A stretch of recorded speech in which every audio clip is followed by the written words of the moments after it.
So hello and welcome again to my channel. आज का हमारा टॉपिक है one of the most important topic, जिसमें बहुत सारी ऐसी टेक्निकलिटीज़ हैं जिसको लोग मिस कर देते हैं और क्वेश्चन गलत कर देते हैं। सो हमें वो नहीं करना है और कम से कम टाइम में ज़्यादा से ज़्यादा प्रिपेयर करना है। इसीलिए मैं बहुत क्रिस्प नोट्स लेके आता हूँ और उन सभी लोगों को बहुत सारा थैंक्स जो मेरी वीडियोज़ लाइक किए हैं और देख रहे हैं और उससे कुछ ना कुछ तो बेनिफिट ले ही रहे हैं। So quickly we will start our topic now. तो सीधे आर्टिकल से ही शुरू करेंगे। Article 1 states that India that is Bharat shall be a union of states. इस सेंटेंस में ही दो पार्ट है। पहला पार्ट है कि इंडिया दैट इज भारत और दूसरा है कि यूनियन ऑफ स्टेट। तो ये जो ट्रेडिशनल थिंकर्स थे इस पे अपोज करने लगे कि इंडिया नाम क्यों रखा जा रहा है, हमारा नाम भारत होना चाहिए। सो इस डेडलॉक को खत्म करने के लिए एक तरह से हमने ये दोनों नाम अडॉप्ट कर लिया। एंड यूनियन ऑफ स्टेट्स की बात करें तो इस पे बहुत अच्छा कमेंट आया था और बहुत अच्छे से समझाया था B.R. अम्बेडकर साहब ने। उन्होंने कहा था कि yes, we are union of state not federation, क्योंकि अमेरिका में फेडरेशन के पास भी एक तरह से ऑटोनॉमी होती है बहुत सारी चीज़ों में, but we are federation just because of our ease of administration. हमारे बीच ऐसा स्टेट्स के बीच कोई एग्रीमेंट नहीं हुआ है। इसीलिए बोला जाता है इंडिया को कि India is a union of states और indestructible union of indestructible states. जबकि यूएसए में यही वाली चीज जो इनडिस्ट्रक्टिबल स्टेट वाली है वो डिस्ट्रक्टिबल हो जाती है। That's the difference. ओके, तो आर्टिकल 1 समझ गए। Article 1 clause 2 the state and territories thereof shall be specified in the first schedule. जो भी हमारे स्टेट्स मेंशन्ड हैं, टेरिटरीज मेंशन्ड हैं, उसमें स्टेट्स और यूटीज के नाम एंड टेरिटोरियल एक्सटेंट, ये सारी चीजें सीधे आप जब टीयर्स ऑफ ओल्ड पीएम वाला देखते हैं, देन टी वाला जो टर्म है वो टेरिटरी से ही बिलोंग करता है, जिसमें ये बाउंड्रीज दी हुई हैं, किसका कितना एरिया, ये सारी चीजें लिखी हुई हैं फर्स्ट शेड्यूल में। आर्टिकल 1 क्लॉज 3 कहता है कि the territory of India comprises of first territory of states, second union territory specified in the first schedule, and third will be such other territories as may be acquired. मतलब इसमें तीन चीजें कही गई हैं। एंड तीन चीजें क्या है कि फर्स्ट टेरिटरी ऑफ स्टेट्स है, दूसरा यूनियन टेरिटरी है, और अदर टेरिटरी जो भी अक्वायर की जाएगी वो आती है टेरिटरी ऑफ इंडिया में। सो यूनियन ऑफ स्टेट जो है वो ठीक है, अच्छी बात है। ये एक मतलब नैरो व्यू है, बट टेरिटरी ऑफ इंडिया में ये पॉलिटी की किताब में आपको मिल जाएंगी ये चीजें कि territory of India broader concept है, जिसमें स्टेट, यूटी और वो सारी चीजें जो बाद में अक्वायर करेगा इंडिया, वो सारी चीजें उस टेरिटरी में आएंगी। B.R. अम्बेडकर साहब ने कहा था कि यूनियन ऑफ स्टेट्स क्यों यहाँ लिखा हुआ है, form through an agreement among units, जबकि हमारे साथ ऐसा नहीं है। ये अमेरिका के बारे में है ये चीज। हम क्या है, अग्रीमेंट से नहीं बने हैं, हमारे पास राइट नहीं है सेसीड करने का। मतलब कि हम इंडिया से, कोई भी स्टेट इंडिया से अलग होकर नहीं रह सकता है। बट जो यूएसए की कॉन्स्टिट्यूशन है, यूएसए कंट्री है, यूनाइटेड स्टेट्स ऑफ अमेरिका, इसमें बहुत सारी ऐसी कंट्रीज हैं जो चाहे तो सेसीड कर सकती हैं। Okay, states are indestructible where in federation of state. So in union of state union is indestructible. यहाँ पे आप बाउंड्रीज नहीं चेंज कर सकते हैं स्टेट्स की, और यहाँ पे यूनियन की नहीं चेंज कर सकते हैं, एक तरह से देखा जाए तो। ओके, इतना कॉन्सेप्ट क्लियर है। अभी आगे बढ़ेंगे। ये चीजें मैं आपको बता चुका हूँ, ये भी बता चुका हूँ, ये भी बता चुका हूँ। आर्टिकल 2 बात करता है कि जो भी हम टेरिटरी अक्वायर करेंगे, वैसे इंडिपेंडेंस के टाइम पे कुछ ऐसी टेरिटरीज थी लाइक सिक्किम, जो कि इंडिया का, वहाँ पे चोग्याल डायनेस्टी थी, आपको पता होगा, चोग्याल डायनेस्टी का रूल था वहाँ पे। तो वो लोग अग्री नहीं किए थे अभी इंडिया के साथ आने के लिए, तो उनके लिए ये चीजें लिखी गई थी कि सबसे पहले क्लॉज 1 में ये लिखा गया था कि जो भी अभी टेरिटरी ऑफ इंडिया में तो हैं बट नहीं अभी पार्ट हुए हैं, उनको उनके एडमिशन की बात की गई थी क्लॉज 1 में। और क्लॉज 2 में जो भी territory India in future acquire करेगा उसके बारे में बात की गई थी। That's all.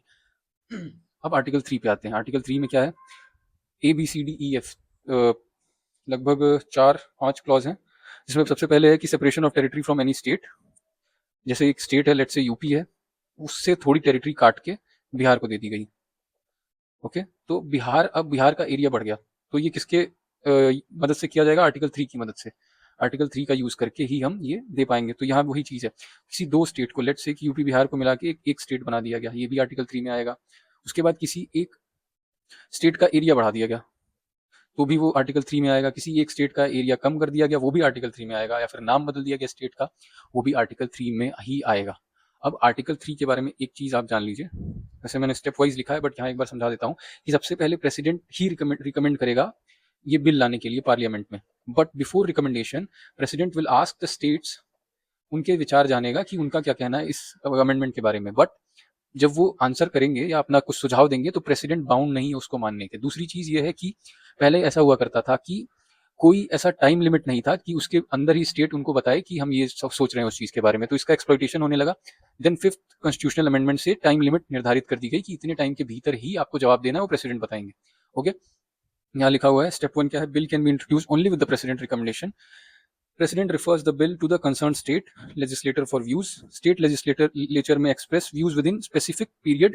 Parliament is not bound by those views and bill is passed by simple majority. Okay. अब आर्टिकल 4 में वही चीज लिखी हुई है कि any law made under article 2 और 3 में include amendment of first schedule, amendment of fourth schedule, मतलब कि जो हमारा फर्स्ट शेड्यूल है जिसमें टेरिटरी मेंशन्ड है, फोर्थ शेड्यूल में जिसमें राज्यसभा की सीट्स मेंशन्ड है, उन दो टेरिटरी में जो भी एडिशन होगा आर्टिकल 4 में लिखा हुआ है वो किया जाएगा. But that will not come under the amendment, that comes under simple like changes किए जा रहे हैं और वो सिंपल मेजोरिटी से ही पास कर दिया जाएगा. मतलब आर्टिकल 368 का यूज यहाँ नहीं हो रहा है. आर्टिकल 368 का कोई यूज नहीं है यहाँ. सिंपल सा अमेंडमेंट लाके आप चेंज कर सकते हैं, बाउंड्री चेंज कर सकते हैं, नेम कोई नई टेरिटरी एक्वायर कर सकते हैं. बट उसके बाद एक केस बना था, Berubari union case. Next page पे समझा देता हूँ. तो बेरूबारी नाम का एक जगह था.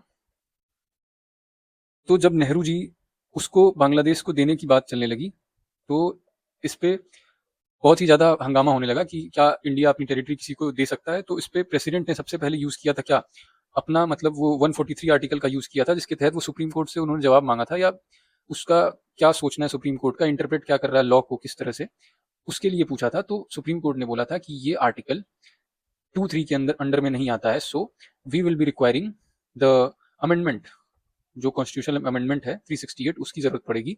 तो उसी के बाद 9th कॉन्स्टिट्यूशनल अमेंडमेंट हुआ था जिसके तहत बेरूबारी को बांग्लादेश को ट्रांसफर कर दिया गया था. ओके, इतनी बातें क्लियर हो गई होंगी. आर्टिकल 4 तक खत्म है. अब डिफरेंस बिटवीन आर्टिकल 2 एंड 3 एक बार जान लेते हैं. आर्टिकल 2 में जो हमारी टेरिटरी नहीं है उसको उसके एक्विजिशन की बात है. आर्टिकल 3 में जो हमारी टेरिटरी ऑलरेडी है उसके अंदर मतलब एक इंटरनल रीएडजस्टमेंट की बात की जाती है. जैसे कि लेट्स से यूपी से अलग होकर उत्तराखंड बना था, बिहार से अलग होकर झारखंड बना था, एमपी से ही अलग होके सॉरी बिहार से अलग होके बना था झारखंड, यूपी से अलग होके बना था उत्तराखंड, और हमारे मद्रास से अलग होके बना था आंध्रा. तो ये सारी चीज़ों के लिए हमें अमेंडमेंट की ज़रूरत नहीं थी. ओके, अब हम जानेंगे स्टेट के ऑर्गेनाइजेशन और रीऑर्गेनाइजेशन क्या क्या उसमें मतलब कैसे प्रोग्रेस हुआ था उस चीज़ का, वो समझेंगे. Okay, so quickly will come here. हाँ, तो स्टार्ट करते हैं. सबसे पहले we had around 565 princely states. इतने प्रिंसली स्टेट्स थे हमारे पास, जिसमें से जब आया इंडिपेंडेंस एक्ट आ गया था हमारा 1947 में. उसमें 3 ऑप्शन दिया था उन्होंने, या तो इंडिया के साथ मिल जाओ, या पाकिस्तान के साथ मिल जाओ, या इंडिपेंडेंट रहो. तो इंडिया के साथ 562 प्रिंसली स्टेट अग्री कर गए थे, पाकिस्तान के पास 0 गए थे, और इंडिपेंडेंट रहने का प्लान किया था 3 स्टेट्स ने. कौन कौन से 3? पहला जूनागढ़, फिर था हमारा हैदराबाद, फिर था कश्मीर. कश्मीर के बारे में आप लोग जानते ही होंगे, इंस्ट्रूमेंट ऑफ एक्सेशन बोलते हैं उस टर्म को. उसका यूज करके कश्मीर को अपने टेरिटरी का पार्ट बनाया था हमने. हैदराबाद के लिए हमें एक ऑपरेशन पोलो नाम का अभियान चलाना पड़ा था. सरदार वल्लभ भाई was the four runners, one of the pioneers थे जो उसको लीड कर रहे थे. और जूनागढ़ रेफरेंडम मतलब लोगों से पूछ के उसको ऐड किया गया था. तो ये बात हो रही है आपकी just after the independence. But उस वक्त बहुत सारी ऐसी चीज़ें चल रही थी जिसमें लिंग्विस्टिक बेसिक्स भी के बारे में भी चर्चा चल रही थी. क्या लिंग्विस्टिक बेसिस पे स्टेट्स का रीएडजस्टमेंट या चेंजेस किए जा सकते हैं. तो जब हमारा कॉन्स्टिट्यूशन अडॉप्ट हो गया था तो हमारे स्टेट्स 4 पार्ट में थे, जिनका नाम था ए, बी, सी एंड डी. ए में आते थे गवर्नर्स प्रोविंसेस, जो उस वक्त हमारी प्रेसिडेंसीज थी, जैसे बॉम्बे, मद्रास, ये सारे आते थे गवर्नर्स प्रोविंस में. बी में आते थे हमारे प्रिंसली स्टेट्स. सी में आ गए थे चीफ कमिश्नर प्रोविंसेस. और डी में थे हमारे, डी में सिर्फ एक ही था, Andaman and Nicobar islands. Okay, but 1948 में ये लिंग्विस्टिक बेसिस के बारे में रिसर्च करने के लिए एक तरह से एस के धर को काम सौंपा गया नेहरू जी द्वारा, जो धर कमीशन के नाम से भी जाना गया. अब धर कमीशन ने अपना जो भी स्टडी किया उससे उसी साल उन्होंने रिपोर्ट दे दी कि लिंग्विस्टिक बेसिस पे रीएडजस्टमेंट नहीं करेंगे, क्योंकि उससे बहुत सारे डिवीजन आएंगे इंडिया में, इंडिया की यूनिटी को खतरा है, इंटीग्रिटी को खतरा है, इतना सारा डाइवर्स कल्चर है, हम लैंग्वेज के बेसिस पे नहीं कर पाएंगे. बट वहाँ साउथ के स्टेट्स में थोड़े इस चीज़ को लेके एजिटेशन शुरू हो गए, दंगे शुरू हो गए, नॉट दंगे बट प्रोटेस्ट शुरू हो गए. उसके बाद जवाहरलाल नेहरू और वल्लभ भाई पटेल और पत्ता भी, ये 3 लोग मिलके, इन तीनों लोगों की कमेटी बनी. और इन तीनों की भी कमेटी 1948 में ही बनी थी, जिन्होंने इन तीनों ने भी ये रिजेक्ट कर दिया था कि नहीं, language is not the basis for division of state. But उसी वक्त के आसपास अराउंड 1952 में after 56 days of hunger strike एक लीडर थे जिनका नाम था पोटी श्रीरामुलु, इनकी डेथ हो गई। ये स्ट्राइक पे बैठे थे, तो इनकी डेथ के बाद तुरंत आंध्रा स्टेट बनाना पड़ा 1953 में।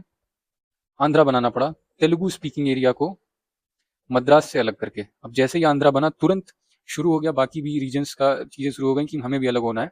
तो उसी टाइम 1953 में ही नेहरू जी ने एक और कमेटी बनाई जिसका नाम था फजल अली। अब फजल अली कमीशन में 3 लोग थे, पहले तो फजल अली खुद थे, दूसरे एच एन कुंजरू थे और एक के एम पन्निकर साहब थे। इन तीनों लोगों ने पहली बार ऐसा था कि पहली बार एक्सेप्ट किया कि लैंग्वेज बेसिस हो सकता है, but one language one state ऐसा तो नहीं एक्सेप्ट किया जाएगा, क्योंकि उससे एडमिनिस्ट्रेशन में बहुत दिक्कत होगी। तो स्टेट अब जो भी डिवीजन किया जाएगा वो ठीक है, but one language one state ऐसा डिवीजन कोई नहीं किया जाएगा।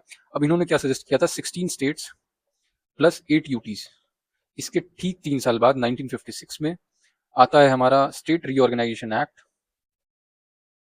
जिसको सब लोग जानते होंगे। आफ्टर इसको बोलते हैं कि फजल अली कमीशन के रिकमेंडेशन पे ये बना था, जिसमें 14 स्टेट्स और 6 यूटीज को एक्सेप्ट कर लिया गया था, और ये जो ABCD वाला डिवीजन है उसको खत्म कर दिया गया था। 1956 का स्टेट रीऑर्गेनाइजेशन एक्ट जो है उसको 7th कॉन्स्टिट्यूशनल अमेंडमेंट एक्ट भी बोलते हैं। ओके, अब इतना हम इस वीडियो में कवर करेंगे। बाकी जो स्टेट के फॉर्मेशन है उसके लिए मैं एक अलग वीडियो बनाऊंगा, जिसमें सिर्फ ये रहेगा कि कौन सा स्टेट कब बना है। सो टॉपिक वाइज चंक्स में पढ़ेंगे तो इजी रहेगा इन्फॉर्मेशन को पूरे अच्छे तरीके से याद करना। तो इसमें बस इतनी चीजें पढ़ेंगे, और एक वीडियो आर्टिकल 370 और आर्टिकल 371 को डेडिकेटेड रहेगा, क्योंकि इसमें भी बहुत सारी चीजें समझने वाली हैं कि कैसे 5th और 6th शेड्यूल में अंतर है एक दूसरे से, और ये बहुत ज्यादा इंपॉर्टेंट है। आर्टिकल 371 हो गया, 370 हो गया, इसमें बहुत है सारे और भी हैं, ABCD EFGH, इसमें नागालैंड, असम, मिजोरम, मणिपुर। तो वो सारी चीजें हैं, उसको हम नेक्स्ट वीडियो में डिस्कस करेंगे। बट इतनी चीजें आपको याद होनी चाहिए जब भी बात आएगी part first of the Indian constitution, जिसको बोलते हैं हम union and it's territory. Okay, union and it's territory बहुत इंपॉर्टेंट है for the examination point of view. पूरा इसको अच्छे से याद कर लीजिए, एंड लाइक भी कर दीजिए वीडियो को, सब्सक्राइब भी कर दीजिए। Thank you, signing out, bye.